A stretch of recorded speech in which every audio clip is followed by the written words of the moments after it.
مسجد اقصیٰ کی بازیابی سب کو سوچنا ہوگا، وہ بھی تھوڑا نہیں پورا۔ اگست 1099 عیسوی رمضان کا مہینہ اور جمعہ کا وقت ہے۔ بغداد کی مرکزی جامع مسجد میں مسلمانوں کے خلیفہ وقت المستظہر باللہ جمعہ کے خطبہ کے لیے ممبر پر آ کر کھڑے ہوئے۔ عین اس وقت اچانک سامنے کی صف میں بیٹھے ایک شخص نے اپنے تھیلے سے ایک روٹی نکال کر کھانا شروع کر دی۔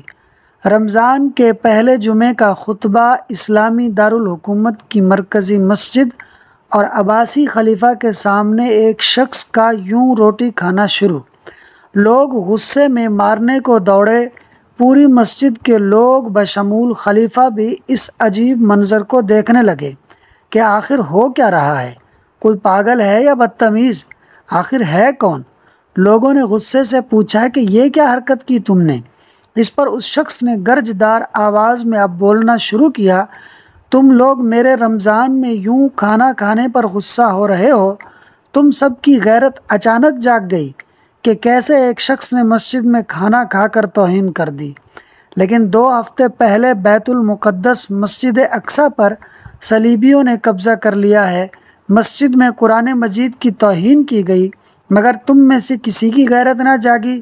یہاں بغداد میں کسی کے روزمرہ کے کام تک نہ رکے، حتیٰ کہ میں 1 ہفتے سے خلیفہ سے ملنے کی کوشش کرتا رہا، لیکن ان کے محافظوں اور آس پاس گھومتے چمچوں نے ملنے تک نہیں دیا۔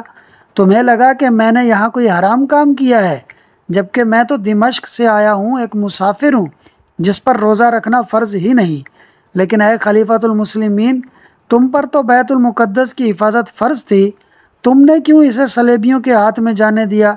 تم یہاں خطبہ دے رہے ہو، وہاں ہمارے بھائی در بدر پھر رہے ہیں، ہماری بہنوں کی عزتیں محفوظ نہیں۔ میں دمشق کا قاضی اور امام الحراوی ہوں، میں تمہیں جھنجھوڑنے آیا ہوں کہ آنکھیں کھولو، اقصیٰ کو صلیبیوں سے آزاد کرواؤ، اور اگر یہ نہیں کر سکتے تو پھر عورتوں کی طرح گھر بیٹھ جاؤ۔ شیخ الحراوی دیر تک بولتے رہے، لوگ زاروں کی طرح رونے لگے۔ خود خلیفہ نے روتے ہوئے معافی مانگی اور سلجوق حکمران سے مل کر اقصیٰ کی آزادی کے لیے جد و جہد کا وعدہ کیا۔ یہ شیخ زین الاسلام الحراوی رحمۃ اللہ علیہ تھے، جو افغانستان کے صوبے ہرات میں پیدا ہوئے اور پھر دمشق جا کر دینی علوم میں وہ مہارت حاصل کی کہ قاضی یعنی چیف جسٹس مقرر ہوئے۔ آپ بڑے عالم اور بہترین خطیب بھی تھے۔ اقصیٰ پر دشمن نے قبضہ کیا تو آپ نے مدرسے میں بیٹھ کر پڑھنے پڑھانے کے عمل کو موقوف کر کے امت اور امت کے حکمرانوں کے ضمیر کو جگانے کی مہم کا آغاز کیا۔ انہی کی کوششوں کا نتیجہ تھا جو بالآخر کئی سال بعد صلاح الدین ایوبی کے ہاتھوں بیت المقدس کی فتح کی صورت میں نکلا۔